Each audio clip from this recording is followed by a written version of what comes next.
Hello foodies, welcome to my channel cook with నందు.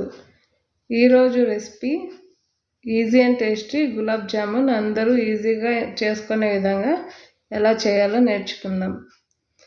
ముందుగా ఒక గిన్నె తీసుకొని ఇన్స్టెంట్ గులాబ్ జామున్ మిక్స్ పౌడర్ని వేసుకొని దాన్ని పాలతో ఉండలు లేకుండా కొంచెం సాఫ్ట్గా, మరీ గట్టిగా లేకుండా ఉండలు లేకుండా కలుపుకొని పక్కన పెట్టుకోవాలి. 15 మినిట్స్ తర్వాత గులాబ్ జామున్ మిక్స్ని కొద్దిగా తీసుకొని గట్టిగా ప్రెస్ చేస్తూ వీడియోలో చూపించే విధంగా చిన్న చిన్న బాల్స్ లాగా చేసుకోవాలి. స్టవ్ మీద డీప్ ఫ్రైకి ఆయిల్ వేసుకొని వేడయ్యాక మనం ముందుగా రెడీ చేసుకున్న బాల్స్ని ఆయిల్ ఒక్కొక్కటిగా వేసుకొని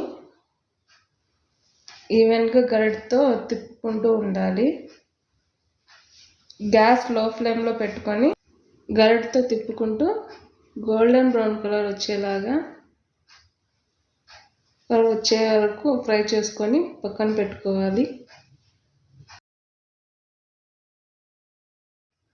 షుగర్ సిరప్ కోసం ముందుగా ఒక గిన్నె తీసుకొని 1 కప్పు షుగర్కి 2 కప్స్ వాటర్ వేసుకొని బాగా మరించుకోవాలి. అందులో 2 యాలకులు దంచుకొని మరుగుతున్న షుగర్ సిరప్లో వేసుకొని పక్కన పెట్టుకోవాలి. మొత్తం చల్లారిపోయాక మనం ముందుగా వేసుకున్న ఫ్రై చేసుకున్న బాల్స్ని షుగర్ సిరప్లో వేసుకొని ఒక 2 to 3 అవర్స్ పక్కన ఉంచుకోవాలి. Easy and tasty gulab jamun ready. మీరు కూడా ఇంట్లో చేసుకొని ఎలా వచ్చిందో కామెంట్ బాక్స్లో కామెంట్ చేయండి. నేను చేసిన రెసిపీ మీకు అందరికీ నచ్చినట్టయితే please like, share and subscribe to my channel Cook with Nandu. Thanks for watching.